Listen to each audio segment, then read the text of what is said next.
No bake cheesecake ang gagawin ng tita nyo today, kaya for the go. So this time guys, kaka-out ko lang kay dumiretso na ako dito sa paborito kong pamilihan. So ito yung Jacob's Bake and Supply. Kaya kompleto talaga dito kung gusto mo mag-bake ka dyan sa bahay nyo ba. Sabi kasi ni ma'am, gawa daw kami no bake cheesecake. Kaya for the go ang auntie nyo, kahit wala pang ingredients binigay, hala sige magabugna ng sarili bang recipe. Kaya ito, kumuha ko ng cream cheese. Ito yung napili ko. Tapos yung Graham Crush. Agoy, pagalaki. Akala mo pang isang buong barangay ang gagawin ba?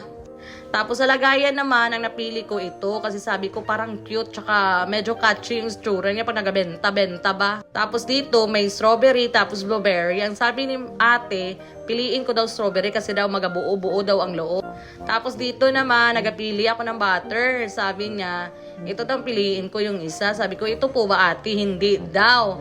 Yung isa daw kasi yung laging binibili dito sa kanila pag meron daw nagagawa ng cheesecake or ano ang butter cup. Kasi 49 lang yan guys. Tapos yung Nestle cream, all-purpose cream, ang nagabili ko dito, sobrang laki. Kasi nga wala daw silang maliit. Kaya ang nagastos ko dyan, 1 plus daw.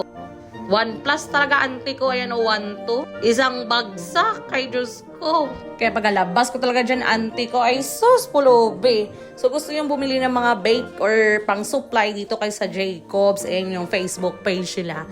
Tapos guys, ito yung mga gamit ko ba gagawin kong cheesecake. Tapos simulan natin. Ang lalagay ko dyan is 200 grams ng Graham Crush.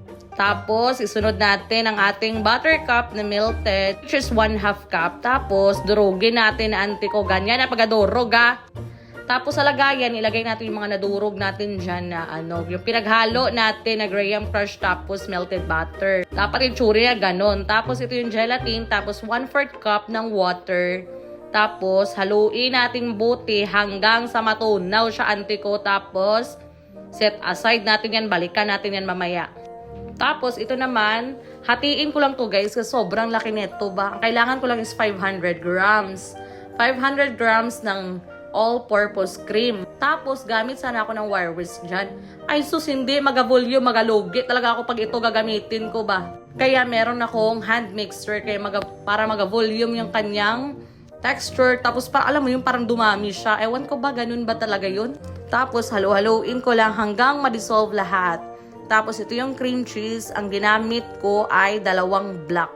2 pack kasi nakadepende kung ilan yung gagawin nyo or gaano kadami yung gagawin nyo. Tapos, lagay natin 1 1/4 cup of white sugar. Wag yung brown kasi hindi naman to banana muffin, oy. Tapos, paghahaluin lang yung 2 hanggang sa matunaw. Tapos, dito, lagay natin yung set aside nating gelatin. Hala, sige. Tapos gusto ko guys is meron siyang vanilla para pag extra sarap-sarap. Alam mo na yun. Tapos haluin ko na silang 2.